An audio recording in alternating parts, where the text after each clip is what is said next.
Now, to create a general list assessment, this type of assessment really is when you're tracking either multiple things, like a list of things, or you're tracking similar assessments over time.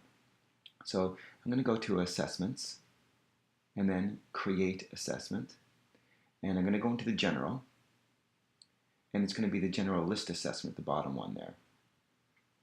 So just like all the other assessments, I type in the title of it. I'm going to call this maybe Homework. Maybe we're going to track homework over 10 weeks or so. So homework, subject. Now homework doesn't fit. Homework doesn't fit in. It's not in this list. I don't want to just. It's not just language arts. It's everything. So I'm going to click Other, and I just selected Sign for mistake. So I'm going to type in homework and put Save. So subject, even though it's not really a subject, homework, that's what I'm going to call it in this case.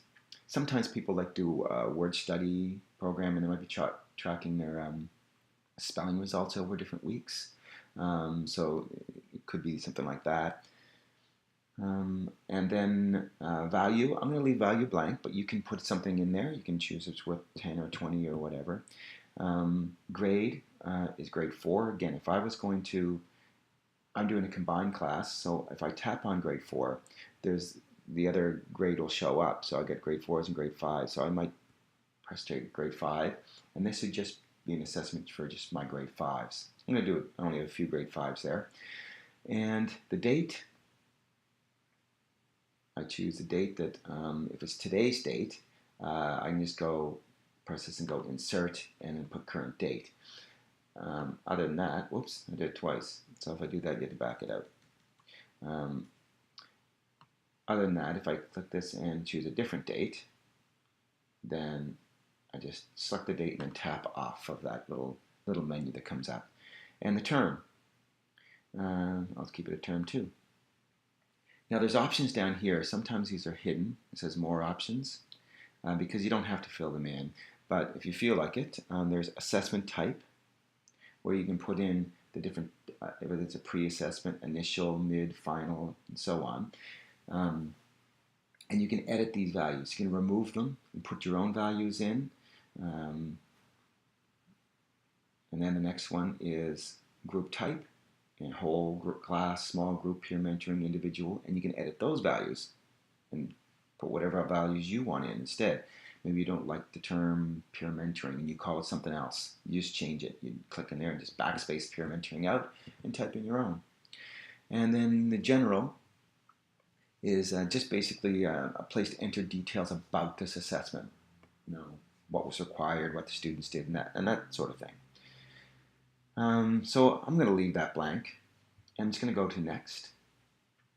And this is the rating scale. I have to choose a rating scale. There's a 2-point rating scale, which is yes or no, a 3-point, 4-point, or 5-point. Now, you can also create your own rating scale and save it here, store your own scale by pressing the little edit pencil beside that, store your own rating scale. So this. But in this case, I'm just going to select 3-point rating scale. Now there's a whole video on how to change this. I can go click down here, and maybe I don't like one of these terms, maybe I don't like beginning, I just back it out and type my own in.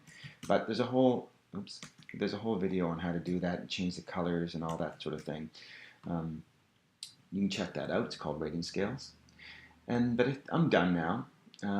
If I wanted all these students in grade 5 to get this particular, or I was going to assess all these students in grade 5 for this particular assessment, I would just leave them all selected. If I didn't, I would unselect whichever ones I want, and so only these 2 students would get this particular assessment if I pressed Submit. If I have my whole class and I'm just really going to do, and everyone's selected, like I'm going to press the toggle at the top. Sorry, let me go back to here. If I toggle, it'll select all the students in grade 5 or check them off. That's a fast way just to kind of get, just select 1 student or 2 students. So I'm going to just select them all here. And then I'm going to press Submit. So here's my assessment. You'll see these enter column title at the top. There's another video that explains how to complete these assessments, and